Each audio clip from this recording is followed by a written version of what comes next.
lundi, c'est l'heure de votre rendez-vous sénateur à domicile. Aujourd'hui, nous allons dans les Hautes-Pyrénées, terre d'élection de la sénatrice RDSE Maryse Carrère. C'est un département, vous allez le voir, en plein renouveau, malgré une position isolée au centre de la région Occitanie. Ce territoire de montagne bénéficie d'une nouvelle dynamique grâce, entre autres, au développement touristique. C'est un reportage d'Audrey Vuettaz.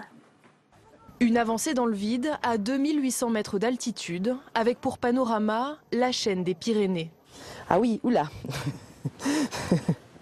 J'ai le pied montagnard, mais moyen quand même. Hein. C'est vrai que quand même, suspendu au-dessus du vide, c'est impressionnant.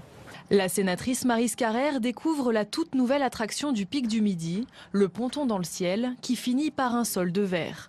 Construction hors norme sur un site hors norme, 20 ans après l'ouverture de l'Observatoire au tourisme. On est en train d'investir ici 7 millions d'euros. Et la passerelle n'est qu'un appendice, j'ai envie de dire, et non des moindres, puisque c'est quand même à travers ce type d'attraction qu'on peut redonner, en tous les cas, un certain goût au public de revenir sur le site. Toujours en respectant l'idée originelle du pic, rendre accessible la haute montagne à un public citadin et à des personnes à mobilité réduite. Avec une contrainte majeure, le public du pic est majoritairement local. On a un bassin de clientèle qui est le Grand Sud-Ouest et il faut le prendre en considération. C'est des gens qui ont envie de revenir et s'ils veulent à revenir, autant qu'ils reviennent pour des choses nouvelles. Une problématique qui n'est pas réservée au pic, mais que l'on retrouve dans tout le département. Situation géographique, accessibilité, les Hautes-Pyrénées attirent des touristes de l'Ouest français principalement. Bonjour Isabelle. Salut Maryse. Ça va? Oui, ça va. À cela s'ajoute un déficit de notoriété par rapport à d'autres massifs, à d'autres lieux. On est sur un territoire de montagne dont l'image n'est pas aussi facile que d'autres destinations comme le littoral par exemple. Et donc chez nous, les investisseurs privés ne viennent pas spontanément. Et donc l'aménagement, le développement touristique sur notre territoire, il se fait grâce à l'aide des collectivités locales. Sur les 10 dernières années, le conseil départemental a apporté 15 millions d'euros pour structurer l'offre touristique. Depuis la loi NOTRe, qui réorganise le territoire, il faut faire sans ce financement. Une circulaire empêche les départements d'aider les porteurs de projets privés. Mais sans ces investissements, c'est la première économie du département qui est en danger. Et cela concerne tous les territoires touristiques. La solution viendra peut-être de la mission d'évaluation des réformes territoriales au Sénat, dont Maryse Carrère fait partie. On a commencé déjà quelques auditions. On va faire le tour des territoires pendant quelques mois. Je pense que c'est des questions qui vont nous être posées aussi et qu'on pourra faire remonter. Moi, je ferai remonter en tout cas la problématique de ce département en termes de tourisme. Parmi les premiers touchés, les acteurs de l'hébergement. Nous sommes ici à l'hôtel du Lion d'Or, dans la station balnéaire de Cauterets, un hôtel familial qui accueillait à l'origine des curistes et qui a pu se réinventer en partie grâce à l'aide du département. Des travaux tous les ans pour s'adapter aux nouvelles exigences des touristes. Des superficies de chambres plus importantes, des literies plus larges, des WC indépendants de la salle de bain, dans des chambres où à l'époque donc il n'y avait même pas de salle de bain. Un peu plus haut, dans la station de ski, la saison hivernale s'achève sous le soleil. Les tout derniers touristes profitent du ski de printemps. C'est splendide là, le panorama est magnifique. Pour faire face à la maturité du ski et à la baisse des subventions, la station s'est associée à d'autres lieux du tourisme pyrénéen à travers une société d'économie mixte, une SEM, pour économiser. Elle achète du matériel, elle achète des engins de damage, elle achète beaucoup de matériel au profit des stations. En s'associant avec d'autres lieux touristiques attractifs, la station bénéficie d'un rayonnement plus large. Aujourd'hui, on a des groupes de Japonais qui nous concernent l'été. C'est quelque chose qu'on ne connaissait pas il y a peut-être 10 ans. On s'ouvre à l'Asie, à des clientèles asiatiques et à différents marchés. Et ce que nous permet justement les regroupements ou les élargissements de périmètre. Un premier pas en dehors du marché traditionnel des stations pyrénéennes. Oui. Bonjour Maryse Carrère, merci Bonjour. d'être avec nous. Vous êtes donc sénatrice RDSE de ce département des Hautes-Pyrénées qui mise beaucoup sur le développement de l'activité touristique. C'est vraiment le cœur aujourd'hui qui fait battre votre département? Oui, c'est une économie importante pour notre département, mais on ne part pas de rien parce que déjà cette économie est conséquente. Elle représente plus de 658 millions d'euros un poids économique pour notre département. Donc on ne part pas de rien. Voilà. Mais aujourd'hui, c'est vrai que le contexte concurrentiel est important. Donc il faut de plus en plus bouleverser un peu les comportements et aller plus loin dans la recherche de clientèle, notamment internationale. Vous misez aussi sur l'innovation. On a vu ces nouveautés au pic du Midi. Comment c'est accueilli par les touristes ?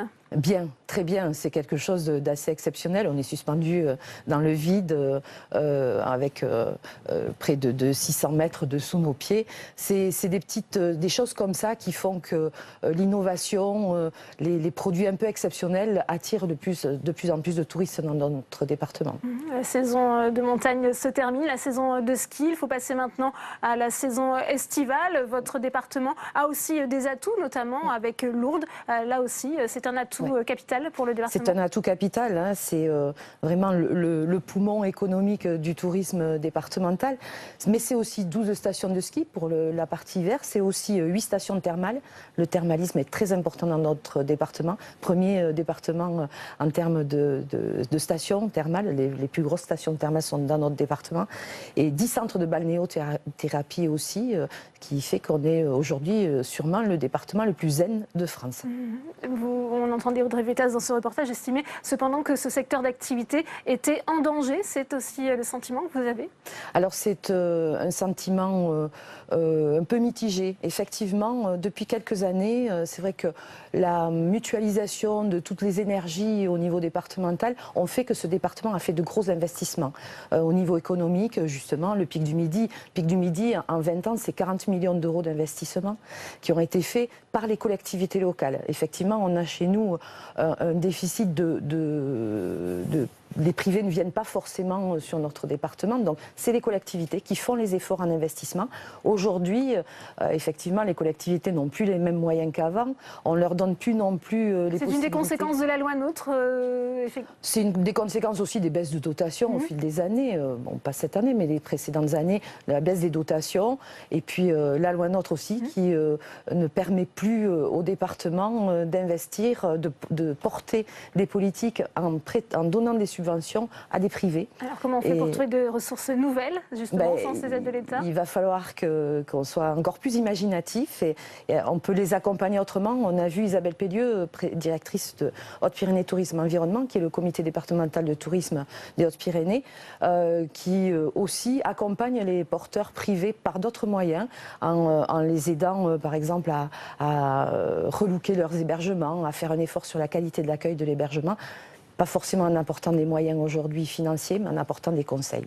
Les communes doivent aussi se regrouper. Il y a eu en début d'année le regroupement de l'agglomération Tarbes, Lourdes, Pyrénées. Ça représente justement 128 000 habitants. Ces territoires, ils n'ont pas d'autre choix que de se regrouper pour peser davantage ? Oui, bien sûr, la mutualisation est toujours importante aussi. On fait mieux à plusieurs. Et je pense que ça donnera peut-être aussi des moyens plus importants pour le tourisme, et notamment sur Lourdes, puisque Lourdes fait partie de cette nouvelle agglomération. J'espère que demain, elle pèsera de tout son poids pour encore plus accentuer l'attractivité de cette ville. Vous misez aussi bien sur les touristes étrangers. Comment on fait pour les attirer dans ces territoires ? Là, c'est tout un travail au niveau départemental aussi, au niveau du comité départemental de tourisme qui va, par le biais des salons, des tours opérateurs, qui va toucher ces tours opérateurs directement. C'est tout ce travail de relations presse aussi qui est important. Il faut aller à l'international, mais avant d'aller à l'international, il faut aussi avoir la capacité d'accueillir l'international avec une qualité d'hébergement, une qualité d'accueil, des produits un peu exceptionnels comme on l'a vu au Pic du Midi. Et ça, je pense que ce travail, il est fait depuis quelques années, mais il faut qu'il perdure. Il y a encore des freins aujourd'hui au développement touristique et économique du département, selon vous ? Des freins financiers. C'est toujours le nerf de la guerre, c'est l'argent. Mais je pense que les Hauts-Pyrénéens sont résilients. Et donc, quand ils ont moins d'argent, ils sont plus imaginatifs. Ouais. Et ils savent plus aussi se serrer les coudes. Alors, ça a été également rappelé, vous faites partie ici au Sénat d'une mission. Comment allez-vous travailler ? Que voulez-vous dire au gouvernement, justement, à travers ces travaux ? Alors, cette mission pilotée par Mathieu Darnaud, sénateur, n'a pas encore tout à fait commencé ses premiers travaux. Il y a eu juste un premier déplacement déplacements sur les territoires. Je pense que les prochains déplacements sont très vite prévus. Justement, je pense que le tourisme sera quand même un point important à analyser par rapport à la loi NOTRe. Alors, ce n'est pas forcément la loi NOTRe qui a dit que les départements, par exemple, ne pouvaient plus aider les porteurs privés. C'est une circulaire, comme l'expliquait le reportage. Donc ça, je pense qu'il faudra l'analyser et c'est des messages qu'on pourra aller porter auprès du gouvernement pour voir s'il y a une possibilité de modifier cela. C'est important parce que le département ne puisse plus aider ces territoires, ces privés chez eux. Sur son territoire, c'est pénalisant. C'était 3 millions d'euros qui étaient investis sur le département par le Conseil général à l'époque avec le Fonds départemental de tourisme. Aujourd'hui, ces 3 millions d'euros n'existent plus pour les privés et c'est dommageable. Eh bien, merci à vous, Maryse Carrère, d'être venue en parler sur ce plateau. C'est la fin de cette édition. Merci à vous de l'avoir suivi. À 18h, votre émission politique, l'épreuve de vérité, qui reçoit ce soir Frédérique Vidal. C'est la ministre de l'Enseignement supérieur et de la Recherche. Très bonne soirée à tous et à demain.